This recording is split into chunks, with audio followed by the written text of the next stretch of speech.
Hi, my name is Joseph, and welcome to Digimon Seekers Part 2-9, Hacker Leon WWW Airlines Flight 626. So let's go ahead and get into it. The first quote I want to look at, well, it's towards the beginning, obviously. One of the SOC's leaders, Marvin, was briefly incapacitated in the battle, but managed to recover. The whole the whole mind link limit thing. It feels a lot more real now that I've seen what can happen. It's no joke. Everyone makes mistakes under pressure, no matter how talented, especially when things don't go according to plan. Not even I'm immune to it, the professor opined, turning his gaze toward EG. Totally.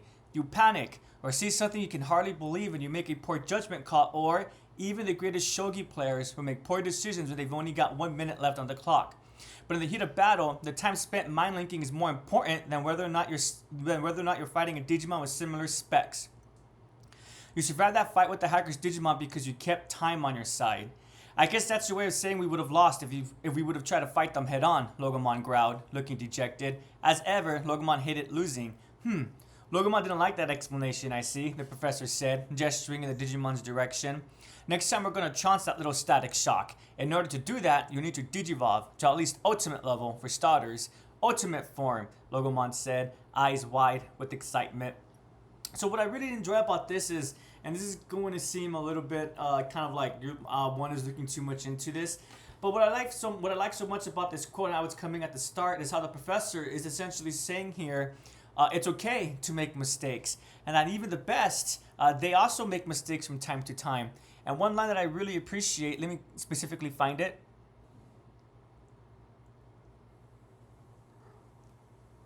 Excuse me, everyone, that was my cat. She knocked something with her tail. Everyone makes mistakes under pressure, no matter how talented, especially when things don't go according to plan. Not even I'm immune to it, the professor opined. Just that small line, not even I'm, oh man. No, excuse me, because I usually have everything highlighted and I accidentally unhighlighted it, but it's fine. Not even I'm immune to it. Just the fact that the professor's admitting that despite his position, despite the experience that he's accumulated, is through the possibility that he's going to make a mistake, it's through the possibility that he might stumble a little bit. Is that a sign that one is failing? A sign that one is not working at the most efficient level? I would argue that it depends on context, right? Obviously, if something is not going according to plan, that might mean that one needs to self-reflect and change some aspects, or one just needs to be patient and continue on the path that they're on, right? So that's the cool thing about this, is that even though one loses, quote unquote, it doesn't necessarily mean that they've lost. It depends on how they react from it, and also what choices that they made that ended up going to that outcome, to that conclusion. Maybe that was the best and only choice that was available to the individuals. I also like it how it ends. Logomon is a very I feel like the past couple parts, Logomon's been demonstrating his impatient side a lot more than his wise side. We're going to get this later on, but I especially love how he's influencing other Digimon, specifically Postmon. But going forward, the hacker got in my way. The hacker was, I know, Leon Alexander, my student, and the hacker known as Judge, Ryuzenji said, bringing up a monitor with Kamazachi's picture on it. Excuse me, I read that too quickly. I read that as a regular human name, so my brain skipped the Mon part. A monitor with Kachimon's picture on it. Ichi let out another little sigh of relief. You knew, but didn't tell me.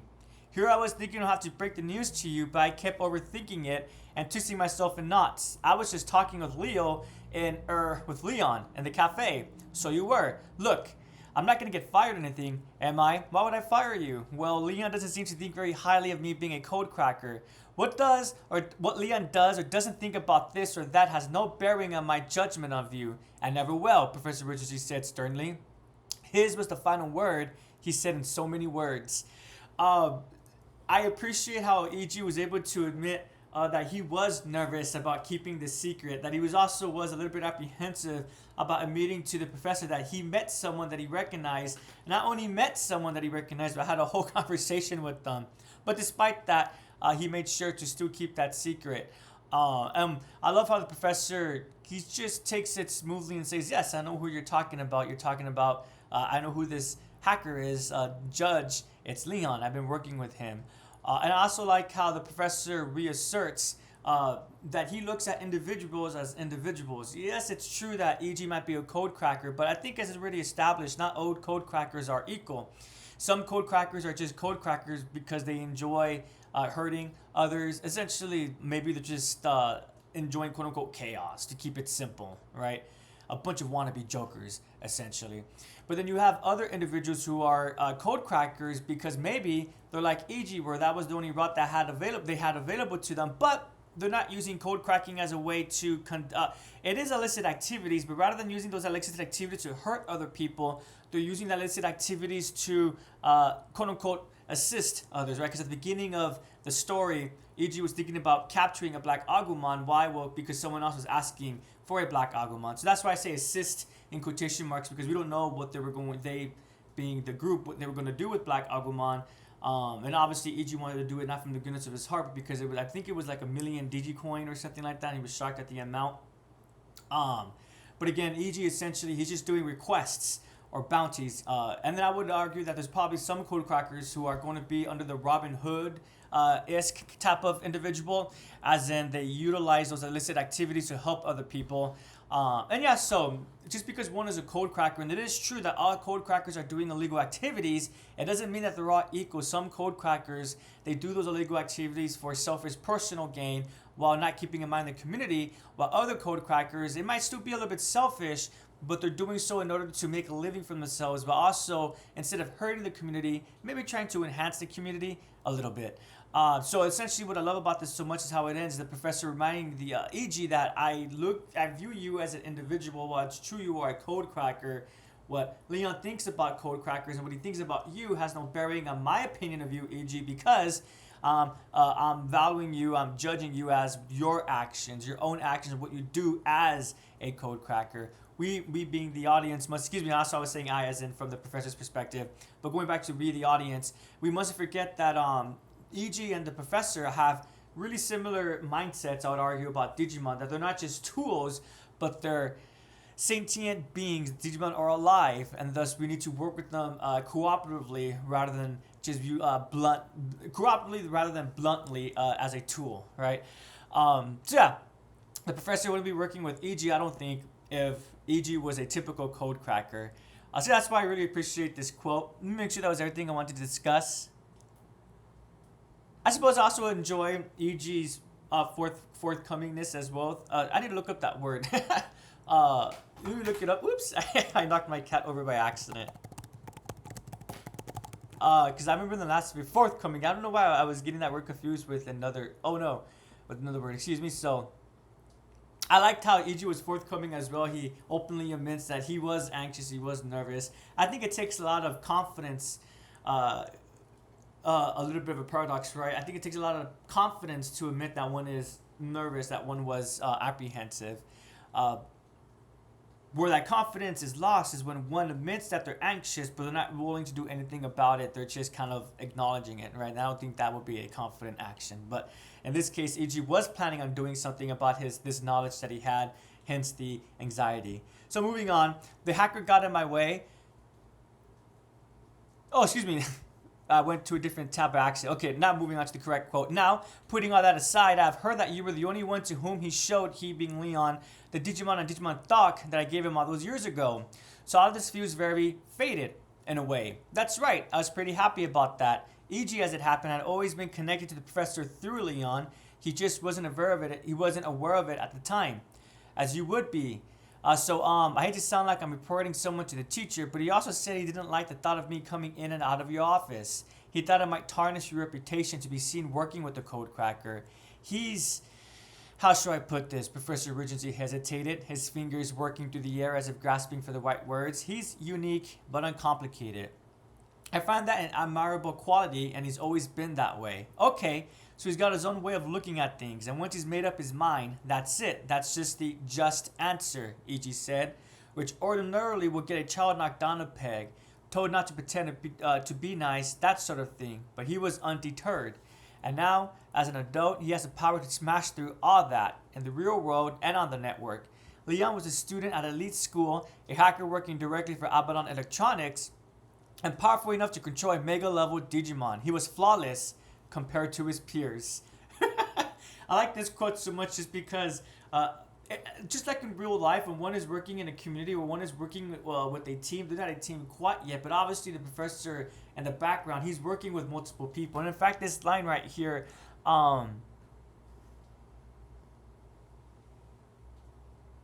E.G., as it happened, had always been connected to the professor through Leon. He just wasn't aware of it at the time. We're going to come back to this towards the later part of this story.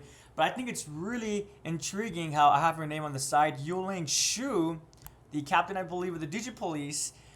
She's a former student of the professor. It's wild how the professor has all these connections to individuals who have what? Linker straps. It's already been stated that the professor was giving linker straps to the Digipolice. But now I'm really curious, would he be doing so if, I can't pronounce her name, if Yulian Shu, I'm just going to call her Shu, as Shu wasn't part of the Digipolice. For all we know, we the audience, the only reason why the professor donated those items was because he recognized that since Shu was in the force, he would be able to work with her and she'll understand the complications and possible hurdles that one would have to deal with when working with linker straps. That line right here, that how E.G. was unaware how he was connected, I would argue that he's also being connected to Shu and obviously to, Shu's peer, the one who's beneath her, the one who has Numimon. Unfortunately, I can't. Satsuki, I believe her name is, or with an S, I believe it starts. But he's connected to them as well and to Leon. Why? Because of his relationship with the professor. So I just love how in the background, behind the story, we have the professor. I don't want to say pulling strings because that sounds very negative. We have the professor who's operating and trying to complete his own personal objectives. Again, I don't think that means he's going to turn on the cast, but I just love how the professor has so much agency and he's really pushing the story forward. Excuse me, because I looked at the name, I went to a different... Here we go, so let me make sure. I actually really enjoy how E.G., after taking care of his own personal, what's the word, not reflection, his own personal standing in society, right? Because he's a code cracker. I hope I don't get fired for being a code cracker. And the professor says, don't worry about that. Leon's opinion of you and his opinion about your profession has no bearing on you as an individual. Now we see that E.G. is also concerned about how his social standing is going to affect other people within his community. And I think that's really great evidence to suggest that, again, E.G. is not a dumb individual. Not only does he keep himself in mind, but he keeps his peers and his friends in mind as well. He keeps the community in mind. If individuals are talking ill of E.G. and his profession, now E.G.'s concerned, if people see me interacting with other individuals, they might be thought negatively and ill regard as well. And E.G., I would argue, is a little bit, maybe not concerned, but is aware about that. Hence the, I don't want to sound like reporting, ratting on someone, and then he states that what Leon's concerns were. And I love how the professor's response, rather than just dismissing E.G.'s concern or bad-mouthing Leon, he instead states that Leon is the kind of individual who he's essentially calling him a little bit stubborn, but he's only stubborn because, what's the exact line? Let me read it. Uncomplicated.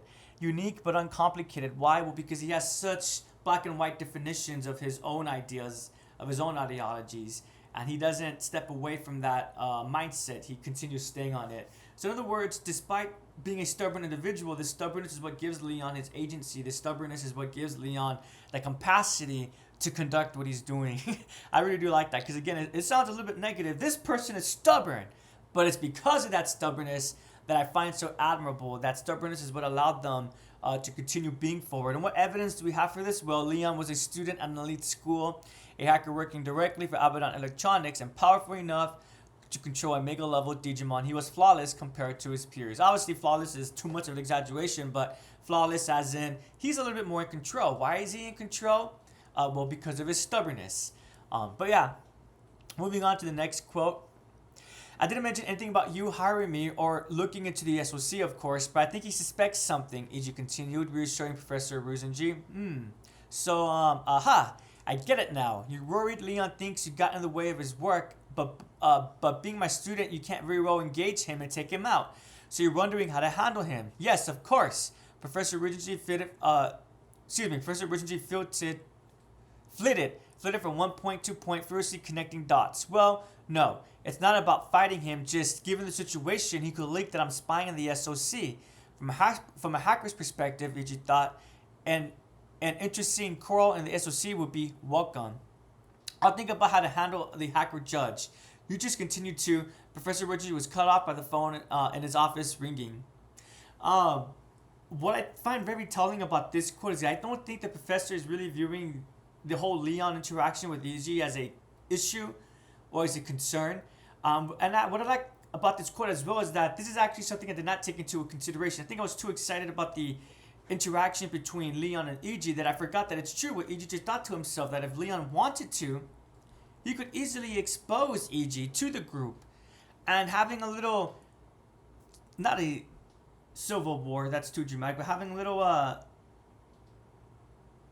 argument within a group instead of working together as teams, that's obviously going to push that group's main goal on the back burner as they try to get back on the same page with everyone, right? That would be a really valid tactic for Leon to go forward with. And as we're going to see after this page break, Leon is concerned about EG and he wants to help EG, and he thinks the best way by helping EG is to get him out of the code cracking business. So for all we being the audience, for all we know, maybe this is a factor that Leon considered. Maybe it will be a factor that Leon takes into account in the future. I think it's really awesome that EG considered this. Because again, it's just more textual evidence that EG is not a foolish individual. He knows how to utilize his critical thinking skills when push comes to shove. I also love about the professor, he's just so laid back in that for others, what they believe to be issues, for him it's just, we'll handle it once we get to it, right? I think this whole, I get it now. The professor flitted from point to point, firstly connecting dots. He being the professor, did not view this as an issue, e.g. speaking with Leon. And I think that might be telling that they are all going to be end up working on the same side. Not just they being E.G. and Leon, but also eventually the Digipolice. But we'll see. Maybe I'm getting too ahead of myself, or maybe I'm seeing something where nothing is actually there. Yeah, I also just like how it ends. Excuse me, that was my cat. I'll think about how to handle the hacker judge. It just continued too. And then again, the professor, he just feels, I'm sure, everything's under control. It's fine. But now something else is occurring. Right now he has his next appointment. But for him, again, I don't think he's flustered whatsoever. Him being interrupted in his sentence is not going to have him go, oh no, I didn't finish telling my thoughts to Iggy. It's A-okay. Why? Because again, it's not an issue for him. He's only recognizing that it's just an issue for Iggy, and he's recognizing why. So moving forward, this is just a very minor one, and only because I'm a Digimon Tamers fan. Yulang Shu, she was of Chinese descent then, but Iggy guessed she had to be a Japanese citizen as she was on the police force. He handed his pass over to Hatsune. I just really like this because this description really reminds me of Henry from Digimon Tamers. Henry's family is of Chinese descent as well, but they live in Japan. That's quite literally why I wanted to share this quote. Any opportunity I have to make a connection to Tamers, I'll go ahead. Actually, to Gabumon and Yamato and so forth, I'll do. Actually, quick tangent, but one aspect I regret not mentioning in the previous video was the partnership between Masaru, Toma, and Yoshino. I really like that team working together as well. And eventually when Ikuto, it's been a month or so since I finished the Digimon Savers, but the young individual, them working as a team as well when I asked what's one's favorite team. Anyway, going back to Digimon Seekers in part 9. So the next proper quote, what would it be? Food, a bath? Postman's hollow-eyed form chirped. The heck? Leon asked, startled by Postman's hospitality. I picked it up from Logomon. It's polite to greet your superiors when they come home. Oh, brother. You're not my underling, Postman. What I find so funny about this quote is that essentially Logomon is being a bad influence on other Digimon. Rather, obviously, I would argue that Postman views his relationship with Leon to be much more of a partnership, to be much more equal. I do think that Logomon views EG to be in a partnership as well, but for Logomon, there's a hierarchy. He's at the top of that partnership, and EG will be beneath him. I would argue, I don't think Logomon, he's not offering Iggy any food or anything like this, right? So it's just so funny how Logomon tells Postmon, well, don't you know, those who are inferior, quote unquote, in the hierarchy, excuse me, everyone, they provide hospitality to those who are higher on the hierarchy. And of course, Postmon, because he's such a sweet individual, he automatically assumes that it will be Leon who's at the top of that totem pool. And I love how Leon just says, "Oh, brother, you're not my underling, Postmon."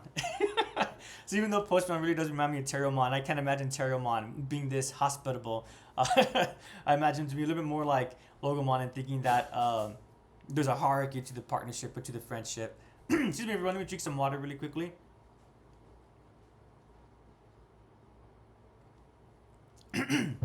Thank you for your patience. I do appreciate it. So, Postman had known Leon long enough to anticipate what he would ask for next.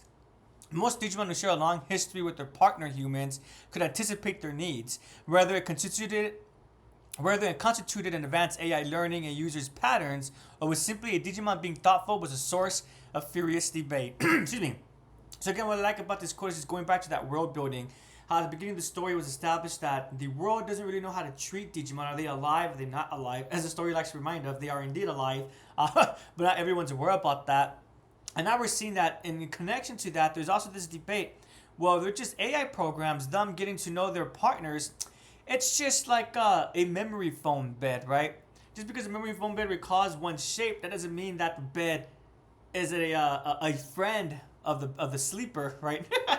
Or more a technological example would be like Fitbits and iWatches. They might accustom to the individual wearer, but that doesn't necessarily mean that that watch has any kind of feelings or relationship with the user, right? But obviously, if Digimon are indeed sentient, alive, and sapient, then them learning patterns is them forming relationships. Kind of like when one is forming a friendship with someone else, they might notice, oh, they enjoy playing Destiny and Halo. Let me go ahead and ask them, maybe they want to play something like Marathon from Bungie when it comes out, since it's similar to Halo and Destiny, right? Just getting used to the other individual. So I just really like this because it just shows again the friendship that develops between Digimon and their partners, and to become more specific, just the closeness that Postmon has with Leon, the partnership that they have together. And I hope that eventually Logomon is able to have that same level of camaraderie with Iggy. So, moving on, I have no right to interfere in Ichi's life, Leon said softly. He couldn't save Ichi's parents. He tried, but he was inexperienced. Even so. But he has to give up code cracking. It's just not right. Even if it makes him hate me for it, Leon said, working through his thoughts, sharpening his resolve. He would martyr himself for justice if it came to it. He had to, as a hacker. He could not abide lawlessness. Live resolutely. I'm not gonna lie, the translation's a little bit wonky right there, but it's fine, it's understandable. Leon Postman said, or maybe it's just the way that I'm reading it. Leon Postman said quietly, are we going to fight Logomon? If Iggy won't give up code cracking.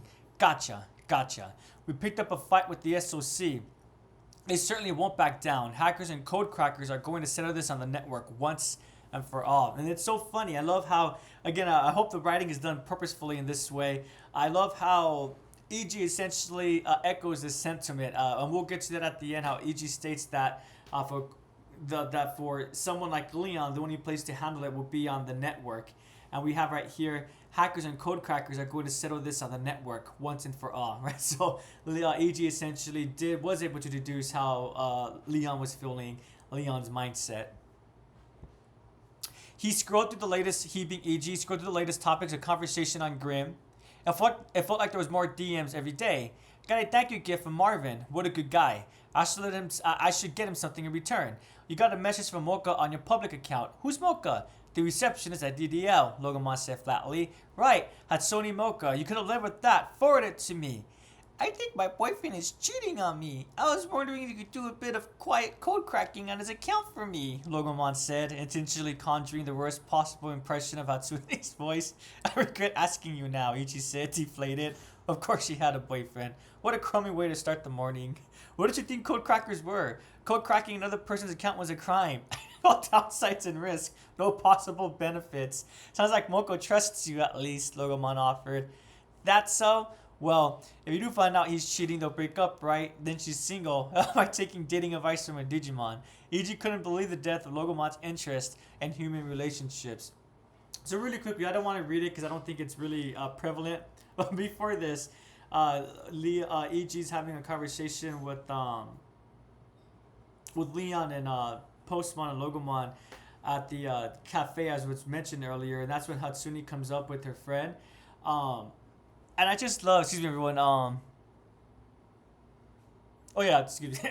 I just love how Logomon. Oh, excuse me, no, no, I'm misremembering. This is after EG has his conversation with Professor Burgee. He's stepping up from the office, and Logomon just out of the blue just says, "Hey, Hatsune, do you want to go get some dinner?"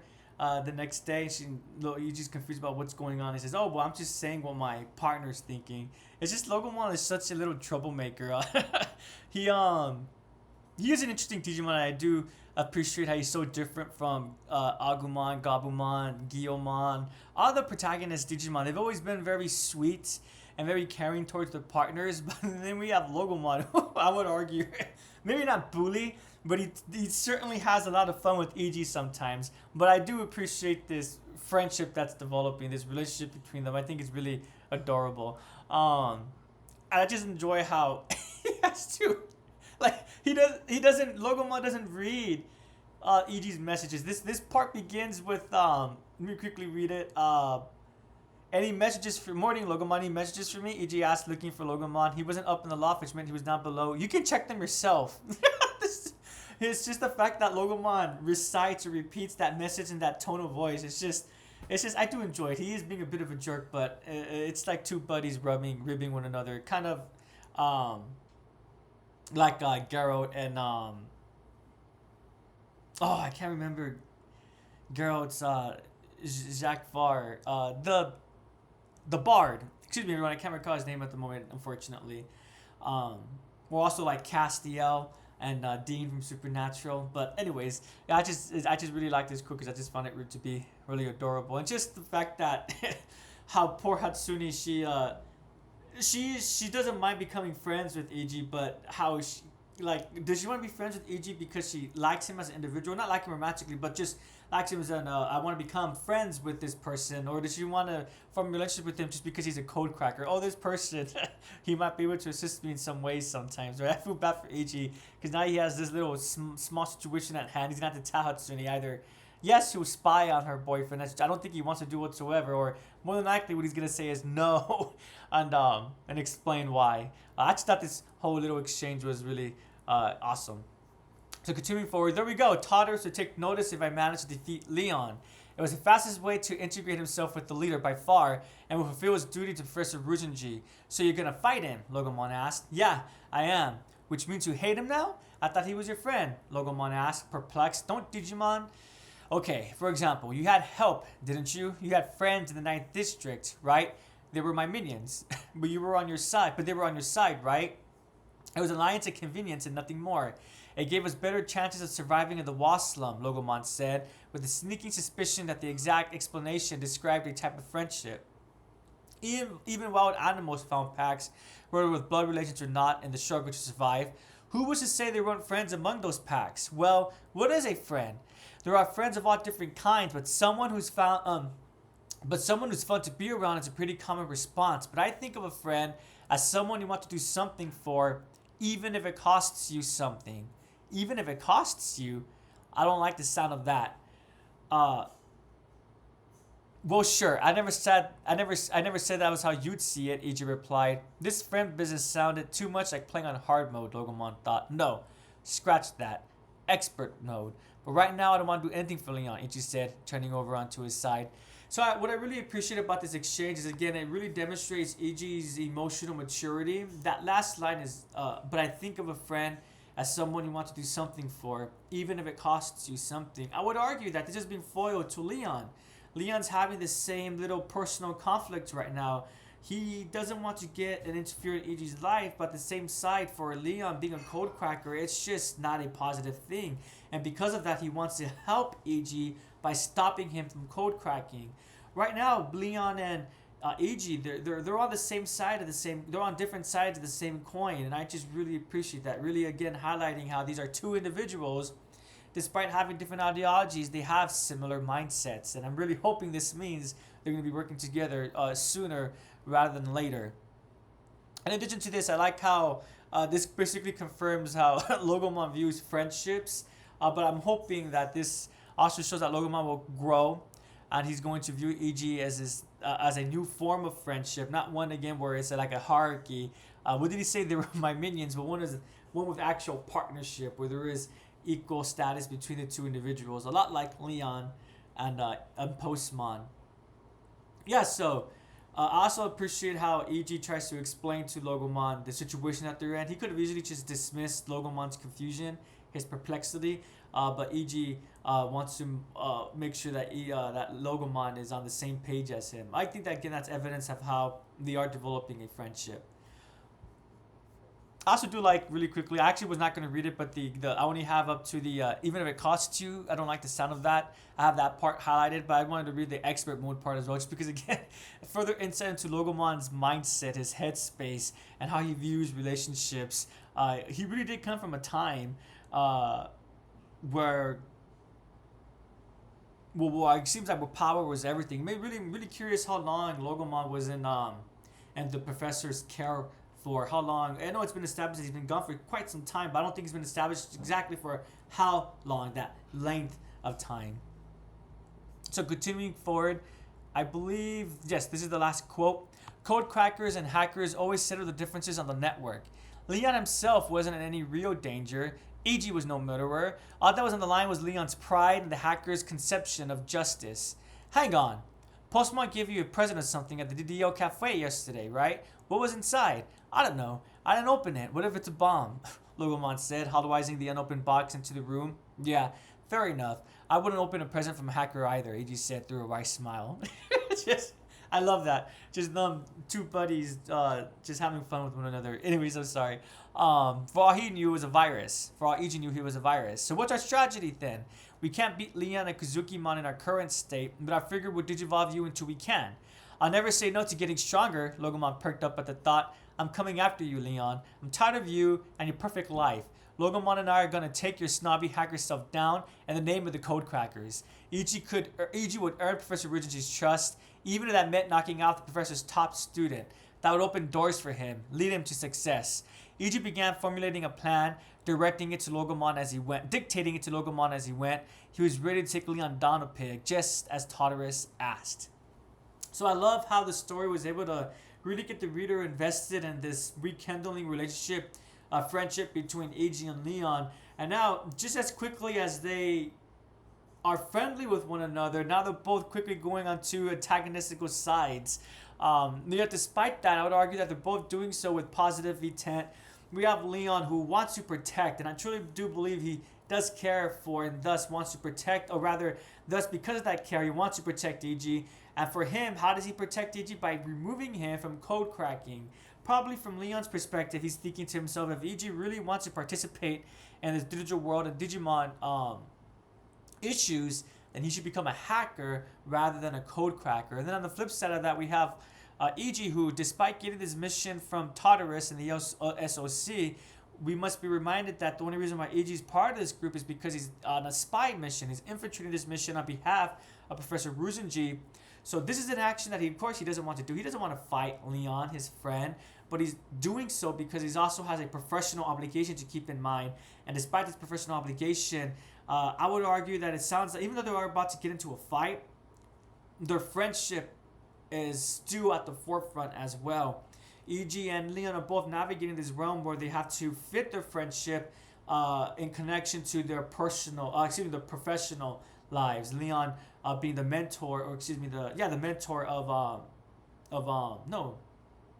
the mentee, being the mentee of the Professor Ruzenji, and EG working with Professor Ruzenji. Personally, I did enjoy this part. I'm not gonna lie, I did like the previous part more. I was kind of iffy at the beginning of the story, but as it continued, as it finished, I did get hooked, and I did become more invested. Again, I think I mentioned this before. Sometimes Digimon Secrets kind of goes up, and then I wouldn't say down, but more up, and then consistent up, and then consistent. And then when it's consistent, it's still enjoyable to read, but when it really goes up, it becomes much more entrancing and feels a lot more engaging. But despite all of that, I did enjoy this part. I'm looking forward to the next part and what's going to happen between EG and Leon, and of course with the Digipolice. And I'm really curious of how the professor he has all these connections to all these individuals. I don't think Setsuki was a former student of the professor. I'm thinking she's probably going to be the only one that the professor has no personal relationship in terms of the linkage strap and working with the Digipolice. But again, it's just really intriguing how, because of the professor, the Digipolice, specifically Shu, is that her name? Shu? Yeah, Shu, Leon, and EG, they're all from different organizations, different groups, Digipolice, Hacker, Codecracker, yet they're all connected because the common denominator is who? Again, the professor. And so, despite the professor having no personal relationship with Satsuki, it wouldn't surprise me if eventually he starts developing a professional relationship, kind of like from Digimon Savers with I forgot his name, but Satsuni, the leader with the Digimon around his neck. They kind of like him and the young woman who work with him. But yeah, I did enjoy this part. I had to ask so far, are you enjoying the story? Do you have any favorite Digimon? I think that's going to be my question for this part is so far from Digimon Seekers, do you have a favorite Digimon so far? Be it Airjumon with Marvin. And by the way, I really love how Marvin sent a gift to EG. I'm really loving the camaraderie that the SOC seems to be developing, or rather that the SOC seems to have with one another. In the same way that I don't think that the professor will become an antithetical force. I don't think that the SOC will remain enemies for the main story for too long. I think eventually it's going to be revealed that there's a greater threat. And the fact that Marvin sent a gift to EG, one could argue that he only did so to butter up EG, right? Well, EG, I want you to do this mission for Tartarus, but I don't think Marvin needed to do that whatsoever. Marvin's unaware that EG has a personal relationship with Leon, with Leo. And I truly believe that Marvin sent that gift from the betterment, not the betterment, but from the good part of his heart, right? The part that is truly grateful for EG not abandoning him, because we mustn't forget, we being the readers, that Logomon did want to abandon Marvin, but it was EG that explained, no, we can't do that. We're going to get him out of here because we're working together as a team. Anyway, so continuing forward, as I was saying. Sorry. So yeah, I like how AG is doing this mission from Tartarus, how he got a gift from Marvin, how Tartarus seems to really be not connecting, but really seems to be working forward with AG, how he calls him a level A code cracker. I won't look for the quote right now, but recognizing his skills. And I'm loving how we're seeming to, even though we haven't gotten a lot of interactions with the Digipolice and the story, I think that will be coming. I am really looking forward to what the Digipolice will play for the story. So again, to reiterate, the question that I have is, what's everyone's favorite Digimon so far? For me, it's definitely going to have to be Logomon, with Postmon as a close second. But yeah, have a great day, everyone. Thank you so much for watching. I do appreciate it. Have a Pro Digis day, and take care.